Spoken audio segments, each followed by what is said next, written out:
I woke up to the sound of machines beeping steadily beside me, and for a moment, I thought I was still dreaming. But the pain radiating through my entire body told me otherwise. My vision was blurry, my mouth dry as sandpaper, and every breath felt like shattered glass in my lungs. I tried to move my hand, but it was connected to an IV drip. The harsh fluorescent lights above me burned into my retinas as I slowly blinked, trying to focus on where I was. Then I saw her. A nurse with kind eyes and graying hair was checking my vitals, her face flooding with relief when she noticed I was conscious. "You're awake," she said softly, reaching for the call button. "Thank God. We weren't sure you'd make it through the night." My voice came out as a croak. "What happened?" "You were in a terrible car accident, honey. A semi-truck carrying Kingston Tech equipment ran you off the highway 3 days ago. You've been in the ICU ever since." Kingston Tech. The name meant nothing to me then, but it should have. God, it should have. I tried to push myself upright, but a searing bolt of agony tore through my ribcage, forcing me back against the pillow with a gasp. "Where's Dad?" I managed to choke out. "Where's Silas?"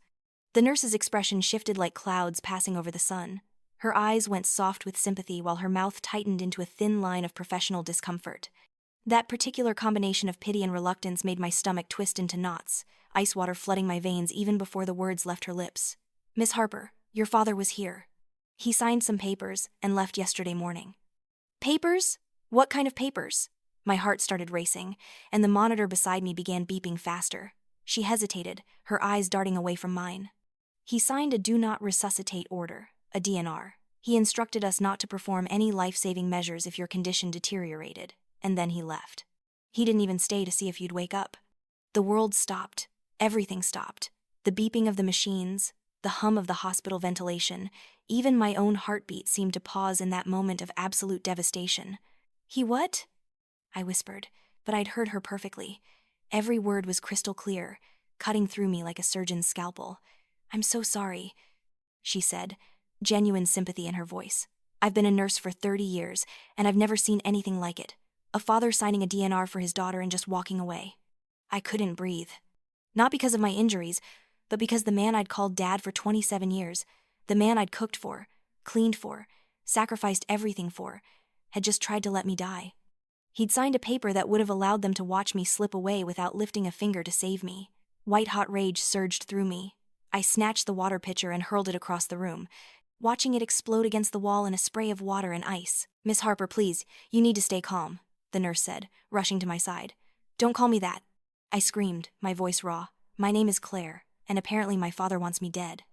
Before you hear the rest of this insane story about how I discovered everything I thought I knew about my life was a lie, do me a favor.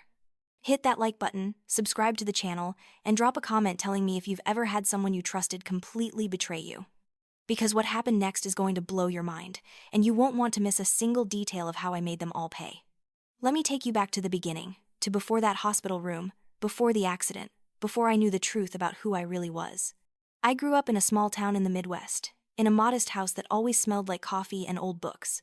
My earliest memories were of Silas Thorne, the man I called Dad, teaching me how to read, how to defend myself, how to disappear into a crowd. At the time, I thought he was just being an overprotective single father. He'd told me my mother died when I was a baby, that it was just the two of us against the world. He worked odd security jobs, sometimes disappearing for days at a time, leaving me with enough food and strict instructions not to answer the door for anyone. I remember being 5 years old, practicing what he called our emergency drills. He'd wake me up in the middle of the night, and we'd have exactly 3 minutes to pack a bag and leave through the back window. He'd time me as I memorized license plates of cars parked on our street. He taught me to never use the same route twice, to always have an exit strategy, to trust no one. "The world is dangerous, Claire," he'd say, his gray eyes intense and serious. "There are people out there who would hurt us if they knew where we were. That's why we have to be careful. That's why we have to be smart." I believed him. Why wouldn't I? He was my dad, the only family I had. And in his own twisted way, I think he did love me. Or maybe he loved the control he had over me. It's hard to tell the difference sometimes. As I got older, the strangeness of our life became more apparent, but I pushed down my questions. We never stayed in one place for more than 2 years. We never had family photos displayed. I wasn't allowed to have social media until I turned 18. And even then, he monitored everything I posted. He'd fly into a rage if I mentioned wanting to take one of those DNA ancestry tests that were becoming popular. "Those things are scams. He'd snarl. They're just data mining operations. You give them your DNA, and who knows what they'll do with it. I worked 2 jobs through community college, saving every penny I could while living at home. Not because I wanted to, but because Silas insisted. He said the world outside was too dangerous for a young woman alone. He said he needed me there, that his health was failing, that I was all he had. And I believed him. I sacrificed scholarships to universities out of state. I turned down job offers in bigger cities. I dated sporadically, always ending relationships when Silas would find some fault with the guy. Looking back now, I can see he was isolating me, keeping me dependent and under his control. But at 27, I was still the obedient daughter, still trying to earn love from a man who was incapable of giving it. The night of the accident, I'd been driving home from my shift at the local diner where I waitressed. It was late, past midnight, and the highway was empty except for me and the occasional truck. I was tired, bone-deep exhausted from pulling a double shift because Silas needed money for his medications, or so he said. I remember seeing the Kingston Tech logo on the side of a massive semi-truck as it passed me. The company name was emblazoned in silver letters on a blue background. I'd seen their trucks before on this route. They had a distribution center about 50 miles north. What happened next was so fast, I barely had time to scream. Another vehicle, a black SUV with no license plate, came out of nowhere and rammed into my rear bumper. My little Honda Civic spun out of control, careening across 2 lanes of traffic. I saw the semi-truck's brake lights flash red as the driver tried to stop, but it was too late. My car slid sideways directly into the truck's path. The impact was catastrophic. Metal shrieked and crumpled. Glass exploded. My airbag deployed, slamming into my face with the force of a concrete wall, and then everything went black. Learning what Silas had done shattered something inside me. What grew back was made of steel and fury. The nurse had just finished cleaning up the water I'd thrown when there was a knock at the door. A man in a wrinkled suit entered, his badge identifying him as Detective Michael Harding from the state police. He was in his late 40s, with tired eyes that had seen too much, and he carried a manila folder that looked heavy with documents. "Miss Harper," he said, then corrected himself. Or should I say, Miss Kingston. I stared at him, confusion cutting through my anger. "What are you talking about? My name is Claire Harper." Detective Harding pulled up a chair beside my bed, setting the folder on his lap. His expression was serious but not unkind. "I'm afraid that's not true," he said quietly. "We've been tracking Silas Thorne for 3 years now through a federal database of wanted fugitives. When you were admitted here after the accident, the hospital ran standard blood work, including DNA testing because of the severity of your injuries and the DNR that was filed. That DNA automatically uploaded to our criminal database as part of protocol for suspicious cases." He opened the folder and pulled out a document, holding it so I could see. It was a DNA analysis report. "According to this, you're not Claire Harper, you're Emily Kingston, the daughter of Senator Robert Kingston. You were kidnapped 27 years ago when you were 6 months old. Your abductor was a man named Silas Thorne, a former security contractor who worked for your father's company before he was fired for embezzlement and making threats against the family." I couldn't process what he was saying. The words bounced off my brain like rubber balls, refusing to stick or make sense. "That's impossible," I said, but my voice lacked conviction. "Silas is my father. He raised me." "Silas Thorne is a wanted criminal," Detective Harding said, his voice hardening. "He kidnapped you, created false documents including a fake birth certificate, and has been running from the law for nearly 3 decades. The ransom he demanded was $2 million, which your father paid, but Thorne never returned you. Instead, he disappeared with both you and the money." He pulled out more papers. A birth certificate with the name Emily Rose Kingston, a missing persons poster with an age-progressed photo that looked disturbingly like me. A police report dated the 15th of May 1998, detailing my abduction from the Kingston family estate in upstate New York. "We've been trying to track Thorne for years," Detective Harding continued. "He's good at covering his tracks, always moving, always using cash. But he made a mistake when he signed that DNR. He used his real name, and it flagged in our system. We were already on our way here when your DNA results came back and confirmed your identity." I felt like I was drowning. Everything I thought I knew about myself, my life, my identity, was crumbling like sandcastles at high tide. "Where is he now?" I asked, my hands clenching into fists despite the pain. "We don't know yet. He checked out of the hotel where he was staying and disappeared, but we will find him." Before Detective Harding could say more, the door burst open again. This time, it wasn't a detective or a nurse. It was a woman in an expensive suit, flanked by 2 large men in dark clothing who looked like they could snap a person in half without breaking a sweat. "This patient is being transferred immediately," the woman announced, her voice brooking no argument. She held up official-looking papers. By order of Senator Robert Kingston, Emily Kingston is to be moved to a secure private facility in New York for her continued care and protection. Detective Harding stood up, his hand instinctively moving toward his service weapon. Now wait just a minute. This is an active investigation. I need to interview the victim. You can interview her after she's stable and safe, the woman replied coolly.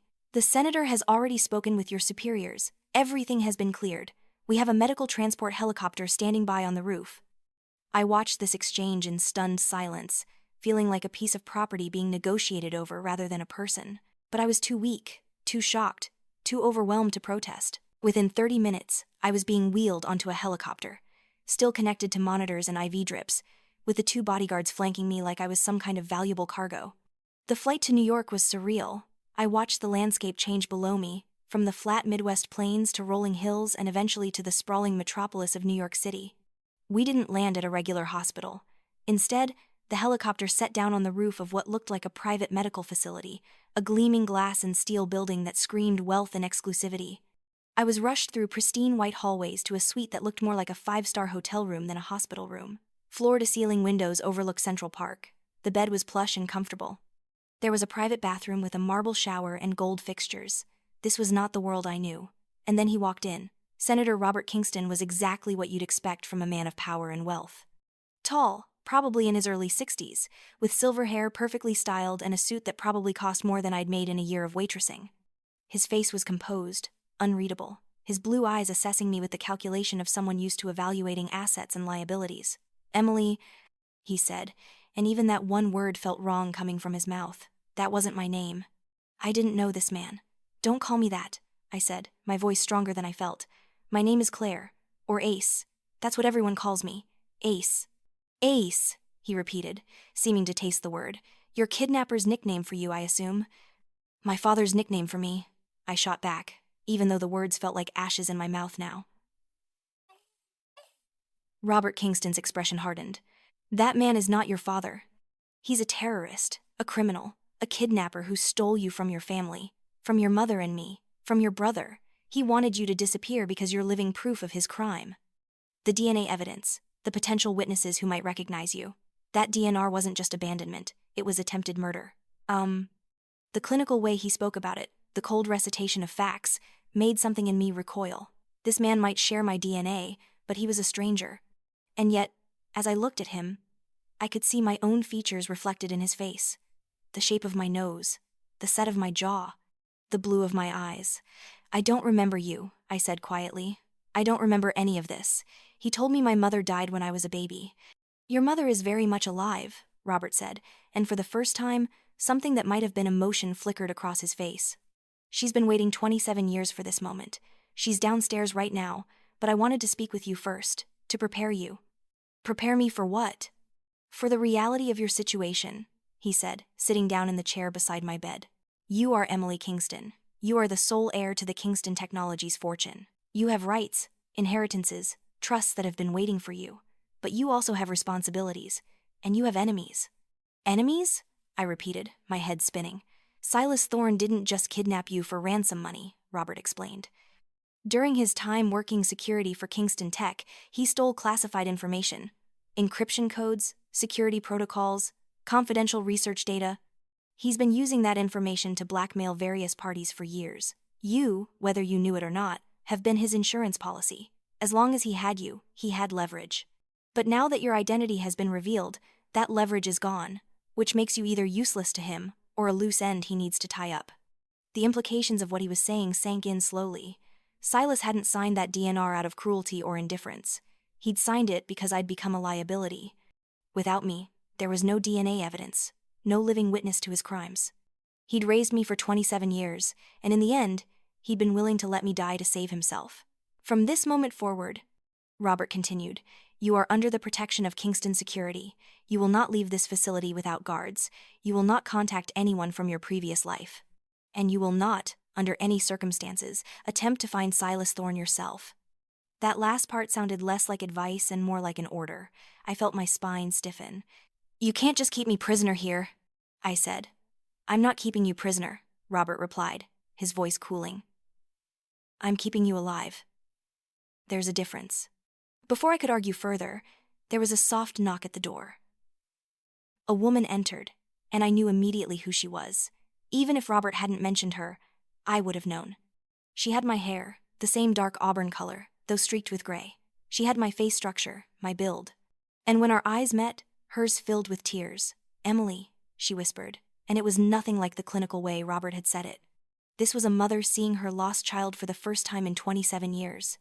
Eleanor Kingston crossed the room in quick steps and wrapped her arms around me, carefully avoiding my injuries. She smelled like expensive perfume and something else, something that triggered a memory so deep I wasn't sure if it was real or imagined. She held me like she was afraid I'd disappear if she let go. "My baby," she sobbed into my hair. "My sweet baby girl. I never stopped looking, never stopped hoping." I didn't know how to respond. This woman was a stranger, and yet some primal part of me recognized her. Or maybe I just wanted to. Maybe after years of having only Silas, the promise of a real family was too tempting to resist. When Eleanor finally pulled back, she kept my hands clasped in hers, studying my face like she was memorizing every detail. "You have your grandmother's eyes," she said, smiling through her tears, "and your father's stubborn chin." "I don't remember you," I said, and it felt important to be honest. "I'm sorry, but I don't remember any of this." "I know," Eleanor said gently. "You were so young, just 6 months old. But we'll make new memories. We have time now. We have all the time in the world." Except we didn't, because at that moment, another person entered the room, and the temperature seemed to drop about 20 degrees. Ethan Kingston was probably around 30, dressed in an expensive suit similar to his father's, with dark hair and sharp features that suggested he'd inherited Robert's calculating nature. He looked at me with undisguised suspicion, and something that might have been resentment. "So this is the prodigal daughter," he said, his tone dripping with sarcasm. "How convenient that she shows up just as we're about to finalize the new technology contracts." "Ethan," Robert warned. "What?" Ethan challenged. "Are we really going to pretend this isn't suspicious? She has no memories, no proof beyond DNA that she's actually Emily, and suddenly she's entitled to half the company fortune? How do we know this isn't another one of Thorne's cons?" "Watch your mouth," Eleanor snapped, more fire in her voice than I expected. "This is your sister." "This is a stranger with our DNA," Ethan corrected.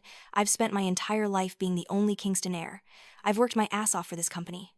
And now you expect me to just hand over half of everything to someone who grew up with a criminal?" The accusation hung in the air like poison. I felt my face flush with anger and shame. "I didn't ask for any of this," I said, my voice low and dangerous. "I didn't ask to be kidnapped. I didn't ask to wake up in a hospital and find out my entire life was a lie. And I sure as hell don't want your money or your company. I just want answers. I want to look Silas Thorne in the eye and ask him why he stole 27 years of my life." Ethan's expression shifted slightly, something that might have been respect flickering behind the suspicion. "Then we want the same thing," he said, "because that man has information that could destroy this family's reputation and tank Kingston Tech's stock value. He needs to be found and neutralized before he can do any more damage." "Ethan is right about one thing," Robert interjected, his voice firm. "Silas Thorne is still out there, and he's dangerous. Detective Harding has shared some information with us that suggests Thorne's motives went beyond a simple ransom." He pulled out a tablet and showed me a series of documents. They detailed security breaches, stolen data, and what appeared to be blackmail demands made over the years to various Kingston Tech clients and competitors. "Thorne didn't just take you," Robert explained. "He took something else. We believe he has access codes and encryption keys to some of our most sensitive projects: military contracts, government security systems, private client data. He's been selling bits and pieces of this information on the black market for years, always careful to never release enough to trace back to the original theft." "But why keep me?" I asked, the question that had been burning in my mind since Detective Harding first told me the truth. If he just wanted the data and the ransom money, why not kill me or abandon me somewhere? "Because you were his proof," Ethan said, and there was a grudging intelligence in his analysis. "As long as he had the missing Kingston heir, he had leverage. He could always threaten to reveal you publicly, to create a scandal, to use you as a bargaining chip. You were his get-out-of-jail-free card." The truth of it settled over me like a heavy blanket. I wasn't a daughter to Silas Thorne. I was a hostage, a tool, a weapon he kept in reserve. Every birthday, every school play he'd attended, every time he'd called me Ace with what I thought was affection, it had all been part of a long con. I was the insurance policy he never planned to cash in, kept just in case he needed leverage against the family he'd wronged. The next few days passed in a blur of medical tests, interviews with federal agents, and increasingly tense family dynamics. Eleanor tried her best to make me feel welcome, bringing me flowers and magazines and telling me stories about my early childhood before the kidnapping. She showed me photo albums of my first 6 months of life, and I stared at pictures of a chubby, happy baby who had no idea what was coming. Ethan kept his distance, but I'd catch him watching me sometimes with an expression I couldn't quite read. It wasn't hostility exactly, but it wasn't acceptance either. He was like a chess player studying a new piece on the board, trying to figure out what I represented to his strategy. Robert was in and out, always busy with meetings and phone calls, managing the crisis of my reappearance with the same cold efficiency he probably applied to all his business dealings. He provided protection and resources, but there was no warmth there. I was an asset to be secured, not a daughter to be loved. It was during one of these interminable days, when I was finally strong enough to walk around my suite, that Detective Harding returned with news that changed everything. "We've tracked Silas Thorne's movements over the past week," he said, spreading out surveillance photos on the small table in my room. Robert and Ethan had been summoned to hear this update as well. He hasn't fled the country like we expected. Instead, he's been moving steadily toward New York. "He's coming here?" Eleanor gasped, her hand flying to her throat. "Why would he do that?" "Because of this," Detective Harding said, pulling out another document. "We finally cracked the encryption on some files we recovered from one of Thorne's old safe houses. He doesn't just have data from Kingston Tech. He has evidence of corporate espionage, of bribes paid to government officials, of illegal weapons sales. He has enough information to destroy not just this family, but dozens of powerful people and corporations." "And he kept all this leverage for 27 years? Ethan asked, his face pale. "Why now? Why make a move now?" "Because Emily's alive and identified," Detective Harding said, looking at me. "His insurance policy is void. Without her, without the leverage of being able to produce the missing Kingston heir on demand, all he has left is the data. And I believe he's coming to get something he left behind when he kidnapped her, something he's needed Emily to access." "What?" Robert demanded. "We're not sure," Detective Harding admitted. "But we've been analyzing the kidnapping case files. The night Emily was taken, Thorne was working security at the Kingston estate. He had access to everything: the main house, the guest houses, the security office. We think he may have hidden physical copies of data somewhere on the property, somewhere only he knows about. And he may have tied access to it somehow to Emily herself, perhaps biometric data he collected when she was an infant." The implications were staggering. I wasn't just a hostage. I was a key. "The estate was sold years ago," Eleanor said. "After the kidnapping, we couldn't stand to live there. We moved to the Manhattan penthouse." "Who bought it?" I asked, my mind racing. Robert's expression darkened. "A shell corporation. We never knew who the actual buyer was. The sale was handled through so many intermediaries that we couldn't trace it." "Let me guess," Ethan said bitterly. "Silas Thorne." "Using the ransom money," Detective Harding confirmed. "He bought your childhood home with the money your father paid to get you back. He's owned it all these years, keeping it as his private fortress."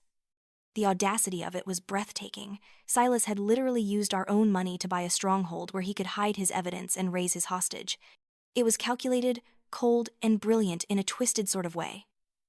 "So, what's the plan?" I asked, surprised by how steady my voice sounded.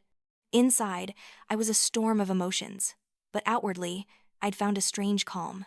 Maybe it was shock, or maybe it was something Silas had trained into me all those years without realizing it.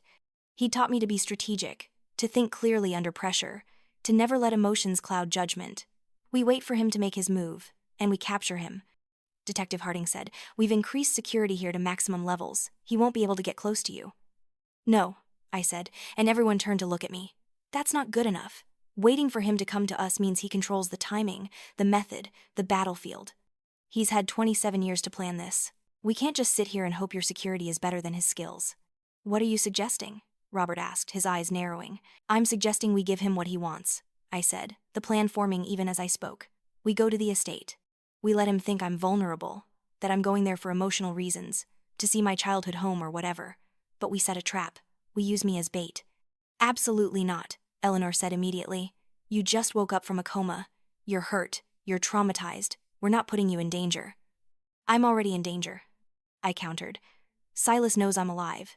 He knows I can identify him, testify against him. As long as he's out there, I'm not safe. None of us are safe." "The girl has a point," Ethan said slowly, and I could see the wheels turning in his head. "If Thorne is focused on getting whatever he hid at the estate, and if he needs Emily to access it, then she's the only leverage we have. But we'd need an airtight plan. Maximum security, federal backup, every possible contingency covered. Are you actually considering this? Eleanor demanded, looking between her husband and son with disbelief. The alternative is waiting for him to strike on his terms. Robert said, his voice thoughtful.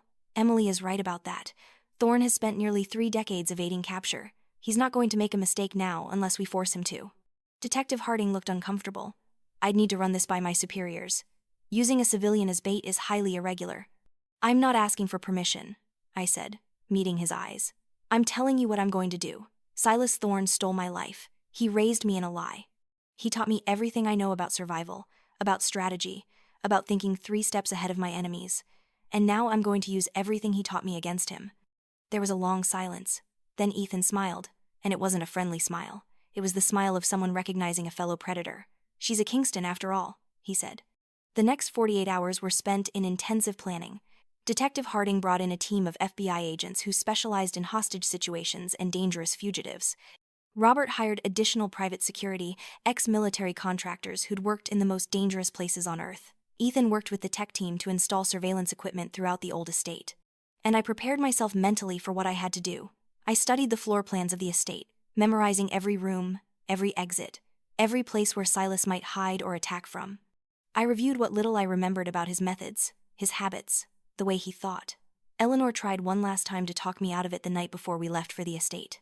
You don't have to do this, she said, sitting on the edge of my hospital bed. You don't owe us anything. You didn't ask to be born into this family. You didn't ask for any of this nightmare. I'm not doing it for the family, I admitted. I'm doing it for me. I need to face him. I need to look Silas in the eye and ask him why. Why did he take me? Why did he keep me? Why did he try to let me die? I need answers, and waiting around in this golden cage isn't going to give them to me. Eleanor nodded slowly, tears sliding down her cheeks. You're so much braver than I ever was. I spent 27 years grieving, holding memorials, lighting candles. I never stopped hoping, but I never really fought either. Not the way you're fighting now. You didn't have the training I had, I said with a bitter smile. Silas made sure I knew how to fight, how to survive, how to be ruthless when necessary. He just never expected me to use those skills against him. The old Kingston estate was about an hour's drive north of the city, tucked away on 50 acres of wooded property. As our convoy of SUVs drove through the gates, I felt a strange sense of déjà vu, though I had no actual memories of this place. The house itself was a sprawling Tudor-style mansion, all stone and dark wood and leaded glass windows. It looked like something out of a Gothic novel. You took your first steps on that front lawn, Eleanor said softly from beside me in the car. Right by that big oak tree. We had a picnic, and you were so determined to walk over to your father.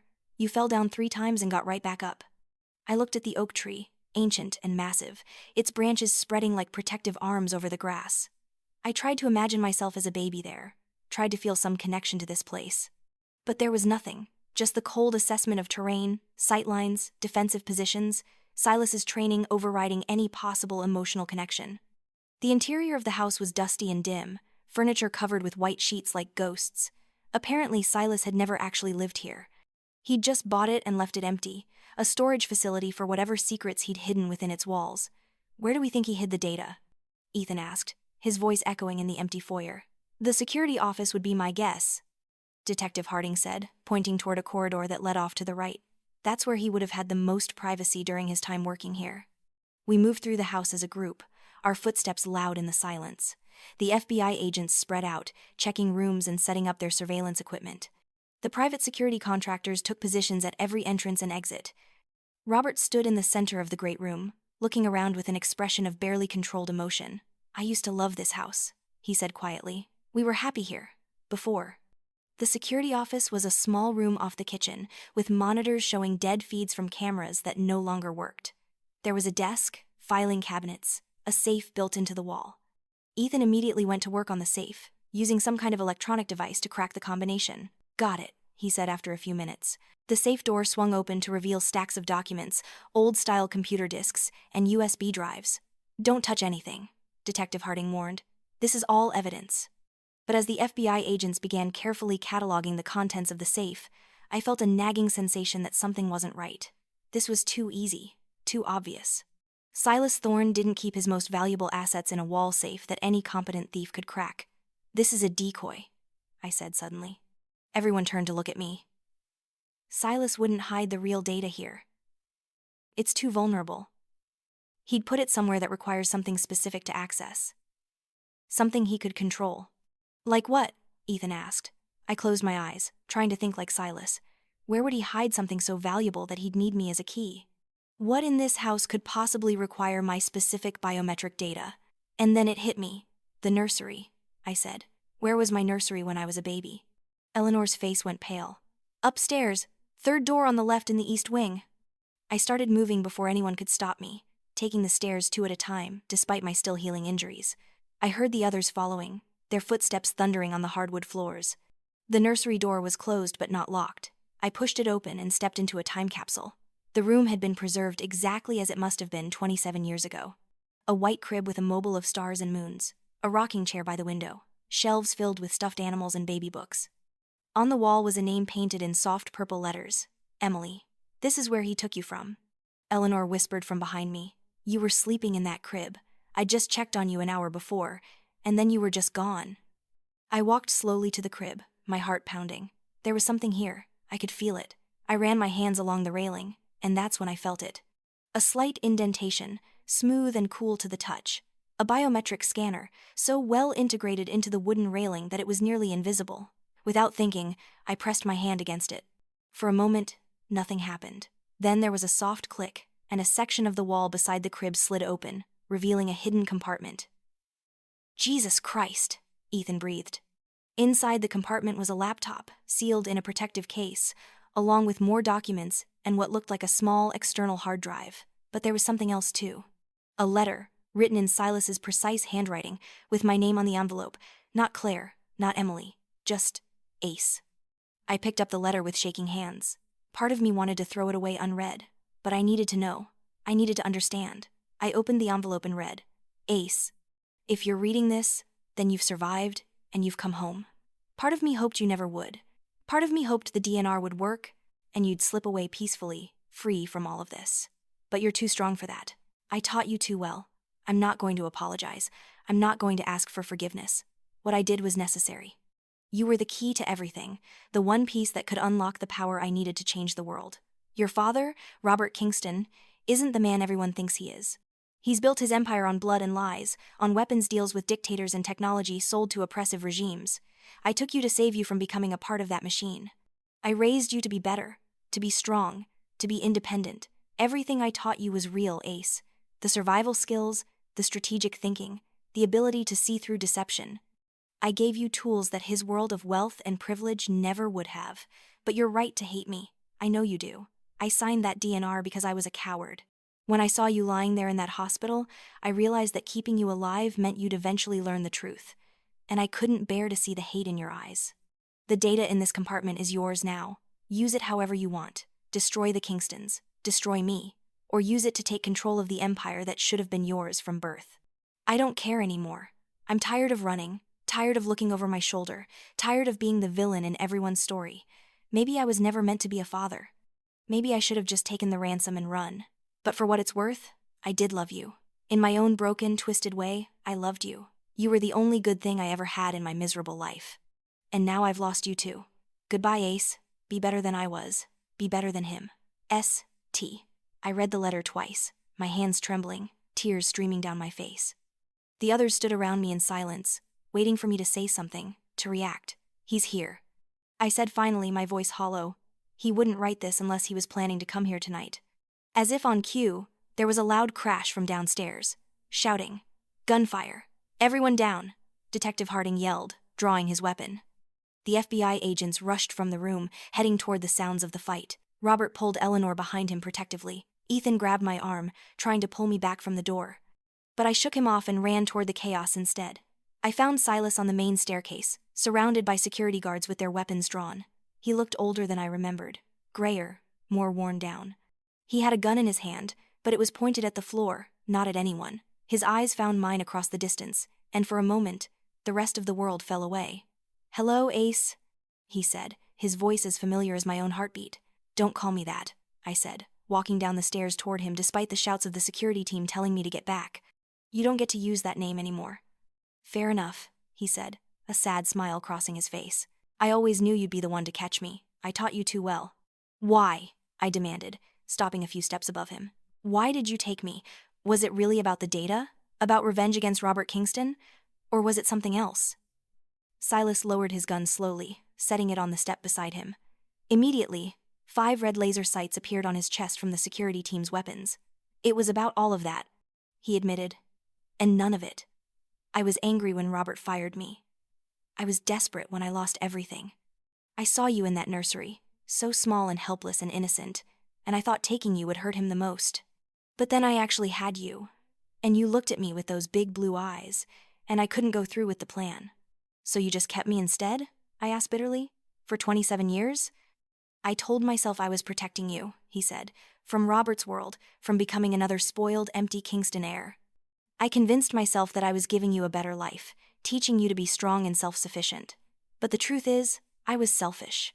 You were the first person who ever looked at me like I mattered, like I was worth something, and I couldn't give that up. You tried to let me die, I reminded him, my voice breaking. You signed the DNR. Because I knew it was over, Silas said, his eyes shining with unshed tears. When you were in that accident, I knew the truth would come out. The hospital would run DNA. They'd discover who you really were, and I couldn't face being the monster in your story. So I tried to let you go while you still thought I loved you. Cowardly? Yes. But it was the only mercy I had left to give. I wanted to hate him. God, I wanted to hate him so much. But standing there, looking at this broken man who'd raised me with such complicated, twisted love, I felt something more complex than hate. I felt pity, and loss, and a strange, terrible grief for the relationship we'd never really had. You stole my life, I said quietly. You stole my family, my identity, my choices, everything I could have been. And for what? So you could pretend to be a father? So you could hide from your crimes? Yes, he said simply. And I'm sorry. I know it doesn't change anything, but I am truly, deeply sorry. Detective Harding stepped forward, handcuffs ready. Silas Thorne, you're under arrest for kidnapping, extortion, theft, and attempted murder. As they cuffed him and started to lead him away, Silas looked back at me one last time. The data on that laptop, he said. It's everything. All of Robert's dirty deals, all the corruption, all the lies. You can use it to destroy him if you want, or you can use it to control him.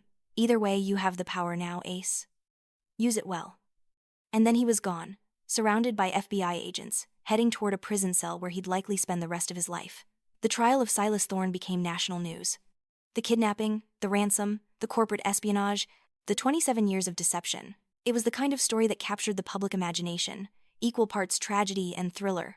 I testified, standing in front of a packed courtroom and telling my story. I didn't cry. I didn't break down. I channeled everything Silas had taught me about staying calm under pressure, about strategy and strength. I told the truth about my childhood, about the drills and the isolation and the manipulation. But I also told the truth about the survival skills I'd learned, about feeling loved in those moments when Silas would call me Ace and look at me with something like pride. The prosecution wanted a simple narrative. Evil man kidnaps innocent child. But I refused to give them that. I told them about the complexity, about the twisted love that had existed alongside the crime. It wasn't forgiveness. It was honesty. Silas was sentenced to life in prison without the possibility of parole. But that wasn't enough for Robert Kingston. He used every resource at his disposal to make sure Silas's downfall was total and complete. The media coverage was relentless. Every crime, every deception, every dirty deal Silas had been involved in was exposed. Financial penalties destroyed whatever assets he had left. His name became synonymous with betrayal and monstrosity. It was comprehensive destruction, and I watched it happen with a mixture of satisfaction and unease. Silas deserved to be punished for his crimes. But the vindictiveness of Robert's campaign felt less like justice and more like personal vengeance. In the weeks following the trial, I had to make some decisions about my future.